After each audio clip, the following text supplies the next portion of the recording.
Probably the worst one that happened to me was when I decided that I'd really just got to get over this and that I could cope, and so I decided that I was going to give it a go. No, not give it a go, I was going to do it. So it was all booked, and I was going to go on a trip, holiday with my boyfriend. And I suppose the night before, I did have serious misgivings, but I kind of decided that this definitely was going to be absolutely fine, even to the point of arriving at the airport. You're telling yourself you're fine the whole time, but of course you're not fine. And you sort of start making every excuse, you know, to stop at a magazine stall and buy something or other, and oh gosh, you know, I need some tissues, and I'll just get this magazine.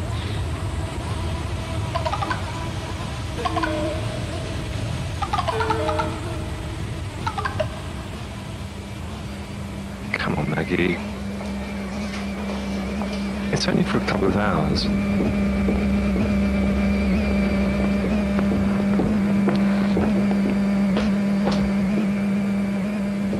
And it gets to the point where there's nothing left to do. I mean, you can't visit the Lou again, and you can't have another coffee, and you can't have another brandy, because you've just got to get on the plane. And there you are. And suddenly there's a flight attendant saying, "Good morning."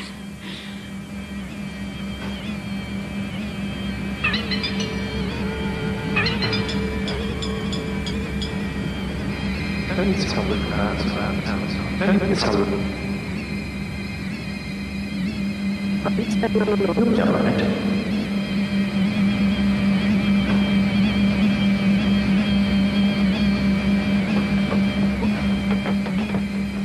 I just got off.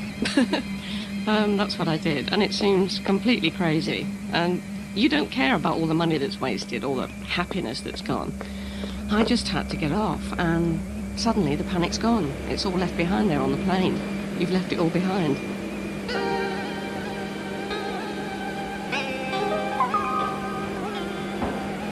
And of course, as soon as you get home, you just want to go back and do it all properly, and when it's over and you're calm, it's like it was somebody else. It's like it wasn't you who did it. It's claustrophobia. I use the intercity trains quite a lot, and when I first saw the 225 trains, I mean, I just couldn't stay on them. They don't have any opening windows, except in the guard's office, right through the first class end of the train. I mean, a train journey might take me 4 hours instead of 1 hour, because I had to go halfway around England to avoid these trains. And in fact, it got to the point where I would actually ring up British Rail and try and check the kind of train that was coming. And did it have any opening windows? And you end up being really devious and trying to avoid the situation that's going to set you in a panic. When you've always travelled and then suddenly you can't get on a train, can't get on a plane, it got to the point where I just thought, look, I've got to get some help.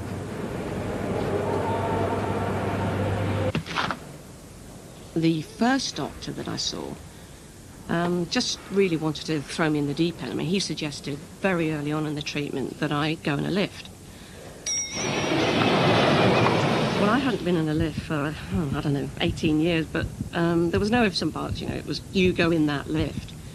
And the whole approach was really like the kind of treatment I'd imagine you get in the army. If you're frightened of it, if you're frightened of jumping out of a plane, they push you.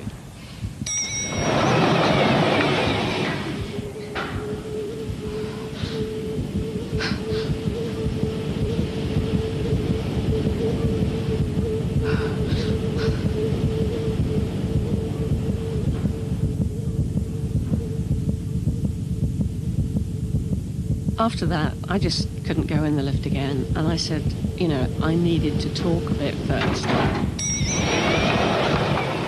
I think his attitude was, well, if you're not going to do just as I say, then there's not much point in us carrying on, really. So that was sort of end of story with him. I didn't know who to try next, and then I thought, right, I know what, I'll ask the conductor if I could travel with him and stay right close to his opening window. And he was great. I mean, he let me sit in the first class, and he was much more sympathetic than the doctor had been. I guess those bullying tactics, in a sense, worked because it did push me and force me into doing something, and it made me determined to try and help myself, which, I suppose, means every cloud has a silver lining.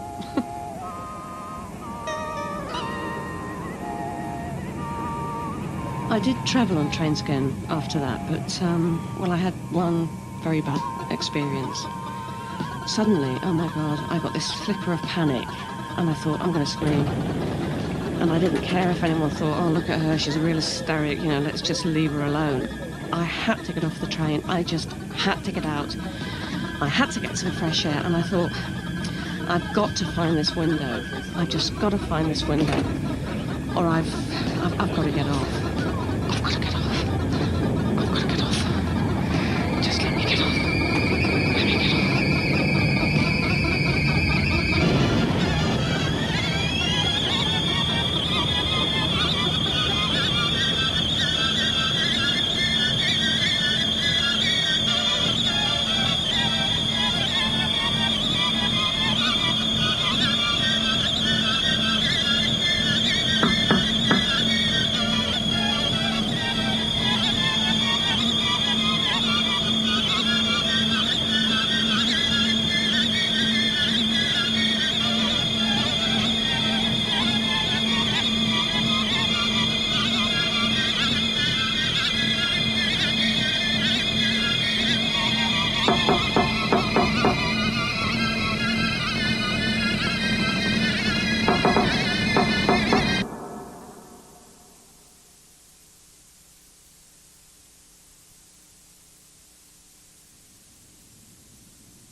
When I actually turned down a work trip to Brazil, I spent the whole night tossing and turning, you know, half of me saying, oh, don't be ridiculous. In fact, I mean, I'm a normal, outgoing person until the moment holidays are mentioned, and then it's, oh, you know, why not go to Skegness? That's rather a nice place. It's not necessary to fly off to these hot Mediterranean places.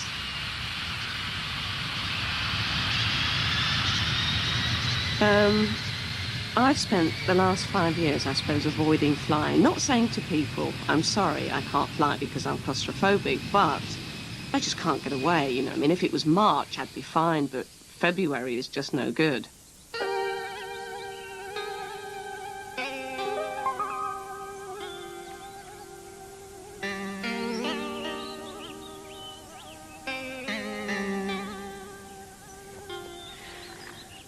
So in the end, I just had to do something.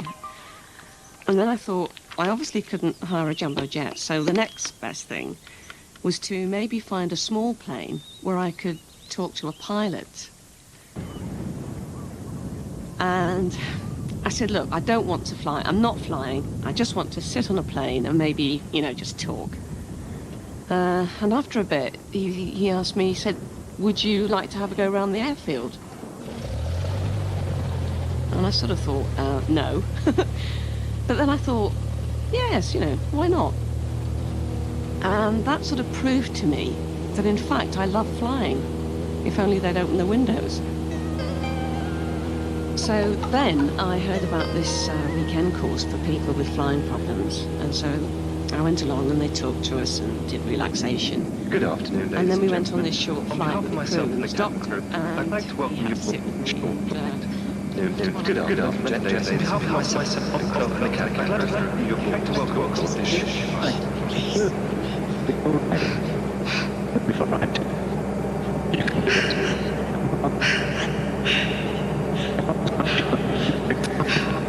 Listen, just keep breathing. Come on. Take a really deep breath. That's great. Another one. Really deep. That's it. Just keep breathing.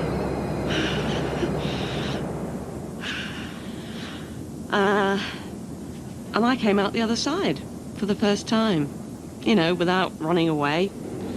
Then they found me this doctor who's really good, and he's been on trains with me, and he's made me the special tape to listen to when I fly. I haven't taken a normal flight yet, that's the next step, but I will.